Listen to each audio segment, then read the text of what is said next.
Hello friends, welcome you all at Indian institute of learning life saving skills. आज हम बात करेंगे एक मोस्ट इंपॉर्टेंट विषय पे, क्लिनिकल डायग्नोसिस पे। यूजुअली बात हम कर रहे हैं less than 20 years of age group की। Yes, less than 20 year of age group की। अगर किसी भी बच्चे का वजन नहीं बढ़ रहा है, लंबे समय से पेट दर्द रह रहा है, कभी कब्ज़ हो रही है, कभी लूज़ मोशन हो रहे हैं और बार बार बुखार आ रहा है, तो ऐसे समय में हमें ध्यान देने की ज़रूरत है टीबी की। यस, ट्यूबरक्लोसिस की।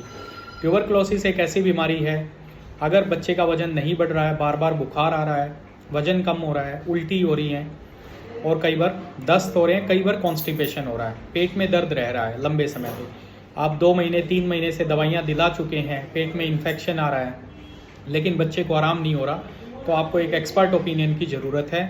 और ये एक्सपर्ट ओपिनियन और जो क्लिनिकल डायग्नोसिस है वो हो सकता है abdominal tuberculosis. Yes, abdominal tuberculosis.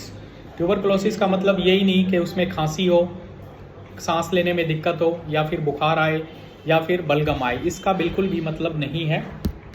इसका मतलब है पेट की टीबी में कई बार ऐसे लक्षण होते हैं जिसमें बच्चे का वजन कम हो रहा है, पेट में दर्द रह रहा है, बार बार बुखार आ रहा है, कई बार कब्ज़ हो रही है और कई बार दस्त हो रहे हैं। तो आपको ध्यान देने की ज़रूरत है। और कई बार अल्ट्रासाउंड हम करवाते हैं, अल्ट्रासाउंड में कई बार अर्ली स्टेजेस में हम इसको पकड़ नहीं पाते हैं और सिर्फ छोटे मोटे लिम्फ नोड्स आते हैं।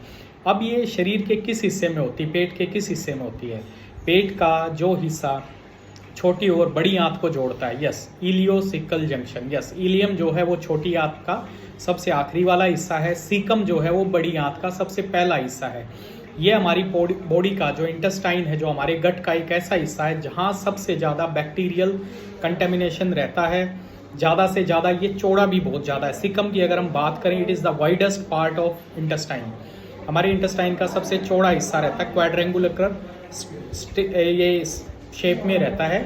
यहाँ पे बैक्टीरियल जो ट्रांसफॉर्मेशन है वो सबसे ज़्यादा मात्रा में होता है और कई बार ऐसी स्टेज में कंटेमिनेशन के चांसेस बहुत ज़्यादा होते हैं।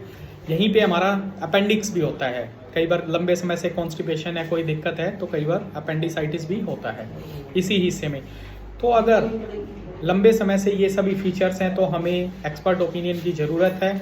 और हमें कई बार एडवांस टेस्ट की हम बात करें तो हमें कई बार ज़रूरत पड़ती है सीटी स्कैन की। Yes, contrast, CECT abdomen pelvis, जिसमें हम ओरल कॉन्ट्रास्ट देते हैं, रेक्टल कॉन्ट्रास्ट देते हैं, IV कॉन्ट्रास्ट, जिसको बोलते हैं ट्रिपल कॉन्ट्रास्ट। ट्रिपल का मतलब 3, कॉन्ट्रास्ट दवाई डाल के पूरे पेट को चेक किया जाता है।